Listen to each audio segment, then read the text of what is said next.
Accident किया है तो निबंध लिखकर बच जाओ, और अगर आपने किसी का बलात्कार किया है तो पूजा पाठ का बहाना देखकर आसानी से बच जाओ। ये मेरी बात सुनकर आपको हैरान होने की जरूरत तो बिल्कुल भी नहीं है, क्योंकि इस तरह के फैसले आजकल हमारी अदालतों से ही जारी होने लगे हैं।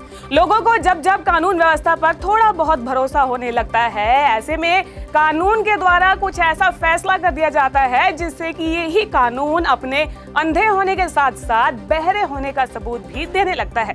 उड़ीसा की हाईकोर्ट ने बलात्कार के एक मामले में ऐसा फैसला सुनाया है जिसे देखकर कानून पर से भरोसा तो बिल्कुल ही उठ सा जाएगा। रेप केस में धर्म के आधार पर होगा फैसला। अल्लाह की इबादत करना रेप केस में न्याय का आधार बनेगा। 5 बार नमाज पढ़ने से ही कम कर दी गई सजा। जजों के फैसले पर ही अब उठने लगे हैं सवाल। उड़ीसा की हाईकोर्ट के 2 जजों की पीठ ने 6 वर्ष की मासूम से बलात्कार के अमानवीय और हत्या के खौफनाक अपराध में फांसी की सजा पाए 36 वर्षीय दोषी को ये कहते हुए राहत दे दी कि वो 5 वक्त का नमाज पढ़ता है।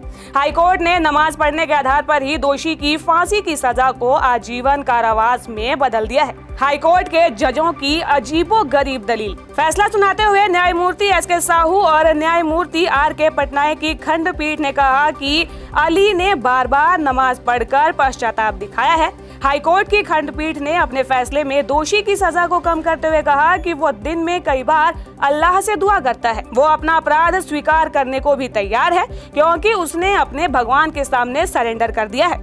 और इस आधार पर यह निष्कर्ष निकाला जा सकता है कि इस अपराध को दुर्लभतम की श्रेणी में नहीं रखा जाएगा, जिसमें कि सिर्फ मृत्यु दंड की सजा दी जा सकती है।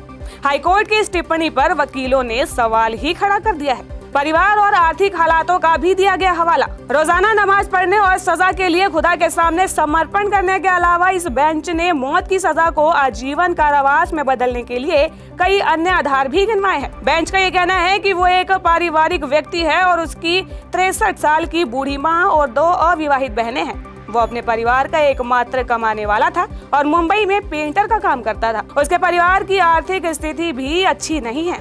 10 साल पुराने मामले में हाई कोर्ट ने सुना ये फैसला। आपको बता दें कि ये मामला साल 2014 का है, जब एक नाबालिग बच्ची और उसका चचेरा भाई दोपहर के समय चॉकलेट खरीदने गए थे। जब बच्चा काफी देर तक घर नहीं लौटा तो उसके परिवार और पड़ोसियों ने उसकी तलाश शुरू कर दी और तलाशी के दौरान बच्ची एस.के. खैरुद्दीन के घर के एक संकरे हिस्से में बेहोश और आपत्तिजनक हालत में पाई गई थी। उसे प्राथमिक स्वास्थ्य केंद्र ले जाया गया, जहां पर डॉक्टर ने पुष्टि कर दी कि उसके साथ बलात्कार करने के साथ साथ गला भी घोटा गया था। हालत बिगड़ने पर बच्ची को कटक के एसीबी मेडिकल कॉलेज और अस्पताल में रेफर कर दिया गया था, लेकिन रास्ते में ही उसकी मौत हो गई थी। आपको ये खबर कैसी लगी हमें कमेंट कर जरूर बताएं, और ऐसी ही दूसरी खबरों को जानने के लिए GGC न्यूज को लाइक, शेयर और सब्सक्राइब जरूर करें।